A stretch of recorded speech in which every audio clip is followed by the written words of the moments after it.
What is up, Squared Nation? Welcome back to No Counters, No Combos. And today is a very interesting day. You know, the day started off, normal Friday, open up Facebook, go into the community group page, saw a post there, 9 a.m., something about 9 a.m. Then we got everybody speculating. What are they going to announce? Is it going to be more product? Is it going to be regional schedule? What's going on? We had people doing deep dives on the official site, checking information, trying to look at everything you could imagine, trying to figure out what it was. And then 9 o'clock hit, and we got what the big reveal was. And today, we're going to be going over exactly what Bandai did, exactly what the community has been asking for. A shout out to Joey from Crossworld TCG. Shout out to Aspira. Shout out to all the content creators out there. Senzu Pop, Melvin from Senzu Pop, Brian, over at Stage Zero.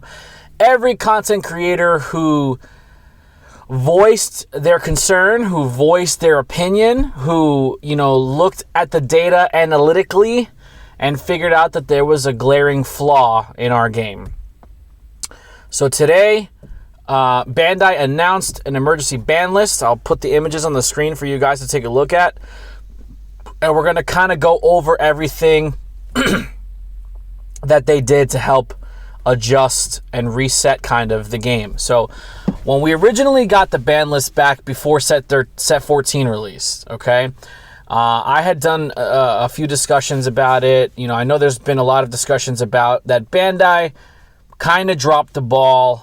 Even though they meant well, they didn't do what was necessarily needed because at the end of the day, they didn't want egg on their face. And the biggest glaring problems with the initial ban list were the minor answer to free play cards and the lack of an answer to Mecha Frieza leader, which is, I think, one of the biggest things that they did for this new ban list is bringing Unite Assemble off of the ban list, because what that tells me is they understand that they made a mistake, okay, and they brought a card back that didn't need to get banned because it wasn't part of the initial problem. We've had this discussion many times here, on the channel, in group chats, and in discussion boards.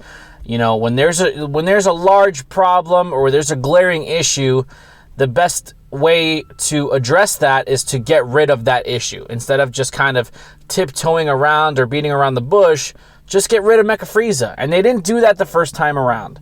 Now, granted, Mecha Frieza hasn't really been doing much lately because there's two other culprits that have been kind of thrusted into the forefront of the meta. But I feel like Bandai noticed that they got it wrong initially. They banned Unite Assemble when that card wasn't even designed for Mecha Frieza. It just so happened that Mecha Frieza could benefit from it because it was an extra card. Granted, drawing two cards, for one energy, getting a life, getting a body on board, super broken. Sure, Mecha Frieza is going to be able to abuse that, until the cows come home, so to speak. But Unite Assemble was not the problem. So I definitely want to congratulate Bandai for getting it right this time. I know I was very critical on them in my last video. I'm not going to sugarcoat it. I'm not here to to suck up to anybody or I'm going to try and tell it like it is. There's more than just a competitive player base in this game. You have a casual base, you have a collector's base. We have a lot of different people in this community that get enjoyment out of different things. If you're competitive, great. If you're more casual, that's also great. If you're just a collector, that's fine too. We can all exist in the same world. So definitely shout out to Bandai. Kudos to them for getting it right this time around. Now, the initial ban list did try to address some free play issues with limiting Bardock the Resolute and getting rid of Pan the Great Ape Whisperer. But that was just the kind of like the icing, on top of the cake. Like, it was just the beginning. There's so many other cards that can come in for free that were problematic. Belmod, Double Devastation being the major one, Mercenary Tau being another. And those two cards were just banned, because of the interactions that they cause, the degeneracy that they lend themselves to. You know, just being able to loop battle cards and continue cycles and stuff like that, and further extending your plays with Belmont is kind of tough to deal with. You know, spamming 3 red battle cards on the board is not impossible, and Tau, you know, solely benefits off of that. And the fact that you could play Tau and Belmont in the same deck is ridiculous. There's no restrictions to those cards. So, you know, Bandai went ahead and decided to get rid of these guys for the upcoming format, which is going to be the anniversary box. They also did mention a delay in the release of the product. I think it was normally scheduled to come out September 3rd, but it's actually going to be coming out September 7th. There's a 1-week delay, which is, I have no problem with it. It's better off for my pocket anyway. So I'm happy for that. I'm a little biased when it comes to that, but I'm happy for that. You know, but they decided to address a lot of things. You know, they finally just got rid of Bardock the Resolute, because being at 1 doesn't make sense. Just get rid of the card in general. They did limit New Ruler, which is fine, because you can only play it once now. And they also limited the Janemba that we got in set 12 that plays off of the Dragon Ball combo. Now, I did see a lot of people kind of, you know, shrug their shoulders at Janemba. Yeah, to be fair, it's not really a problem right now because it's not being heavily played. But I think, you know, they're moving in the right direction because they want to get rid of all these free play cards. And that combo, that Janemba combo, especially with the decks that we have out right now, like the set 13 Gohan that we got, the blue Gohan that just free plays your skillless, you know, from charge area or whatnot. You know, that's a really efficient way of going up into the Janemba chain, and they probably just wanted to eliminate, you know, those interactions. And the Black Star Dragon Ball combo with your 19k Janemba into your 20k into your 25 dual attacker, you know, it's a very efficient combo for essentially 1 energy, because 19k comes out for free. You use the ball to bring out the other 20k, and then you just, you know, EX evolve for 1 blue, draw 2 cards, restand, and just the chain just continues, and none of those guys really had unique in a way to that it would affect you negatively on your side. So I think that's more future-proofing from Bandai, and I definitely give them credit for doing that. Not that Janemba was heavily played, but you can definitely see the writing on the wall, and it now allows them to create future support for Janemba without having to tiptoe around the already existing problems in the game. So I definitely, you know, want to give them credit for that. They also errated a lot of different cards. They errated 3 field cards. Planet Vampa for the Red Broly engine, for the Red Broly archetype. You can only get its skill if you don't control any battle cards. So if you already have Ba out or one of your swap guys, you can't continue to generate advantage off of it. You can only do it when you don't have any battle cards on the board. Same thing for Planet Tuffle. Planet Tuffle reducing the card cost of your counterplays in hand. It only reduces it now if you don't control any battle cards. So you can counterplay essentially in Baby, but now you're going to be paying the full amount for those cards if you already control a body on the board. And we all know Baby's minion Gohan is a servant, so it can't be switched back to rest mode. So if you're going to use him offensively, you're always going to have that body on the board. You're not going to be able to reduce your energy cost in hand. Therefore, you're going to have to fully pay for these guys. So you're going to be paying for Vegeta Ready to Rumble. You're going to be paying, you're going to be paying the full investment cost for these counterattacks, these counterplays, and whatnot, which I think is okay. I mean, I don't think Baby essentially needed to get touched, but it's a trickle-down effect, right? If you get rid of, or if you vastly neuter the top 2 decks in the format, who's going to step up next to the plate? So I think this is a situation where they decided to address Baby because it was probably the next deck in line to a certain power level that was going to dominate a format. So they decided to just preemptively deal with Planet Tuffle, which is fine, I guess. I mean, there's still other things that we have to look at and see how the format is going to shape out now. But, I definitely see where Bandai's head is at with this emergency ban list. And for the most part, I'm very happy with the decisions they've made. They also decided to put an errata on Young Invaders, basically the effect of playing a Saiyan on your opponent's side of the board is no longer free. You have to pay a red energy for it. So it's definitely going to slow down that turn 2, turn 3 kill for King Vegeta, because they're going to have to invest energy to forward their strategy. I don't think it kills the deck. I just think that Bandai really wanted to slow the format down. I mean, we're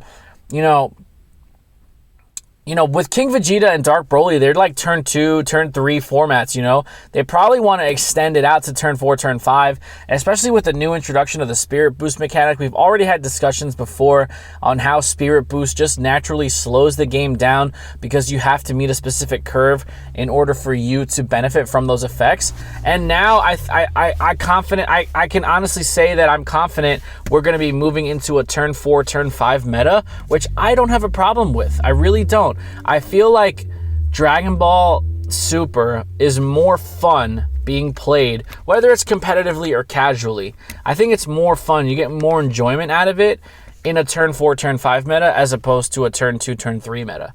Yes, I think there's still room for aggro to exist, but aggro should be, the definition of an aggro deck should be high risk, high reward. If you're going to try to kill your opponent by turn 2, turn 3, and for some reason you can't, you shouldn't be able to recover defensively. And I think that's the biggest problem with some of the aggro decks in the format. They can push, but then for some reason, if they get stopped, they have the ability to recover. So slowing down King Vegeta, making it pay 1 red energy for these skills is fine in my opinion. I still think it's a really good deck. If you have all the cards, I think you should still play it. You're probably just going to kill a turn later, which is not a problem. They also decided to add erratas to Dark Broly. Now, this one's actually really big. Gone are the days where you can free play 30k battle cards just by sending 6 cards from your drop area to the warp. They decided to add the restricted black energy, the 1 black energy to these Dark Brolys. I think it's fine. I don't think it kills Dark Broly. I think Dark Broly is still going to be played because you're essentially just you're still getting your 30k body for 1 energy. You understand what I'm saying? Like, you're still paying you're paying 1 for a 30k, and you technically don't have to get rid of it. You can just control the board with 30k bodies, and then you can kind of be more reactive to what your opponent does. So in this type of situation, you're going to slowly climb up the ladder, and you're going to play your Dark Brolys specific to the situation in the game. If you're trying to get rid of a battle card, you'll play the SR. If you're trying to do some hand control and some drop manipulation, you're going to play the rare. That warps 1 from hand and 1 from drop. If you're trying to play defensive, you're going to play your blocker. And that's fine. That is okay. As the game progresses to turn 3, turn 4, turn 5, you're going to get more value out of these guys because in combination with your Activate Battle on the Awakened side, you can attack with your 30k, use it in a combo on the leader to make it 20, and then you can play it back out again for 1 energy and then resolve the effects according to what state you are in your current game. So I don't think Dark Broly is dead. I think it's significantly slower. It's significantly less efficient because you're not spamming the board with 30Ks and you're not looping them with Belmod. So I definitely think what's going to happen in the format is there's going to be a lot of new decks that come into contention, but I also think that the current existing decks, i.e. King Vegeta, Counter Baby, Dark Broly, they're still going to be played, but the strategy is going to shift a little bit. I think King Vegeta will kind of shift into a more mid-range, maybe multicolor strategy. I think Dark Broly will shift into a more mid-range control deck because you're going to be controlling your opponent's resources with your 30k bodies on board, but they also have come into play effects that are going to deal with your opponent's board, hand, and drop area, specifically. So I think you're going to shift, instead of being super aggressive and try to kill them super early, you're going to shift to that more mid-range game with Dark Broly, more mid-range game with King Vegeta. I think Baby's going to stay where it's at. It's just not going to be able to do everything as early as it normally does, and it gives the opponent more time to catch up because they're not going to be able to reduce the cost of their defensive plays on your turn if they already control one. So that first negate that they play is going to be huge. So I think all in all, Bandai made some really good decisions on what they decided to do with this emergency ban list. I think the most important thing that they did was ban the Mecha Frieza leader and unban Universe 9 Assemble. I think this shows a lot of accountability. I think this shows that Bandai understands that they made a mistake initially and they're trying to correct it. U9 Assemble is now off of the ban list, so if you want to play a Universe 9 archetype deck now, it's not completely dead. I mean, obviously, it's not going to be meta or tier 1 or anything like that, but you do have your pieces and your tools to be able to perform with that deck and get your certain strategies out depending on the cards that you run in the deck. U9 Assemble is just a really good generic yellow extra card, so it does give other yellow decks a boost, not Mecha Frieza, obviously, because they got banned. So I definitely, am happy with what Bandai has done. We just kind of have to see how everything shifts in the meta now. Officially, the ban list is not going to be active until September 3rd, but for most of us in the community, we're going to start testing and playing within the ban list now. I think King Piccolo is going to see a resurgence because aside from the limit to drum, King Piccolo does play most of its battle cards out for free. So I think you're going to start seeing some more King Piccolo decks, which will be really good because I feel like that deck is still really strong, and just the loss of drum kind of hurt it a little bit, but I think now it can find a comfortable place in the meta. Free battle cards, all in all, should not exist. And if they do, they should have gross limitations to them. I'm fine with Overwhelm because it's literally a once per turn skill. Unless you're playing a specific archetype that has Wormhole, or you're playing the Supreme Kai of Time Leader, stuff like that. Like I mentioned in my previous video, if you lock it to certain strategies, it's okay. But generic free play that allows you to loop degenerate combos or allows you to kill your opponent on turn 2 when they only have 1 energy should not exist in a resource-based game. So let me know what you guys think. Don't forget to like, share, comment, subscribe, and please hit that notification bell so you can stay up to date with everything No Counters, No Combos. We really do appreciate the support, and we'll see you guys in the next video.